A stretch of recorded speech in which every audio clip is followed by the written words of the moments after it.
રક્ષાબંધન પછી આ ચાર રાશિના ભાઈ બહેનની કિસ્મત ઘોડાની જેમ દોડશે.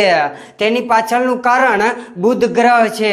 આ વર્ષે રક્ષાબંધન 9 ઓગસ્ટ 2025 ના રોજ ઉજવવામાં આવશે અને આ વિશેષ દિવસે એક દુર્લભ રાજયોગ બની રહ્યો છે, જેમાં બુધ ગ્રહનો ઉદય થશે અને બુધના ઉદયથી કેટલીક રાશિના ભાઈ બહેન માટે સારો સમય શરૂ થશે. ધન રાશિ માટે બુધ ગ્રહનો ઉદય ખૂબ જ લાભદાયક સાબિત થશે. જો તમે શેર બજાર, લોટરી કે દલાલીનું કામ કરો છો તો તમને અચાનક તમારા ધંધામાં નફો મળવાના યોગ બને છે. અને બુધ ગ્રહ મેષ રાશિના જાતકો માટે શિક્ષણમાં આવી રહેલી તકલીફો દૂર કરશે. અને મિથુન રાશિ માટે પણ રક્ષાબંધનનો દિવસ શુભ સાબિત થશે. આવકના નવા માર્ગો ખુલશે. તમે તમારી વાતોથી અન્યને પ્રભાવિત કરવામાં સફળ રહીશો. નોકરીના ઇન્ટરવ્યુમાં સફળતા મળવાની સંભાવના છે. રોકાણમાં લાભ થશે અને નાણાકીય યોજનાઓમાં પણ સફળતા મળશે.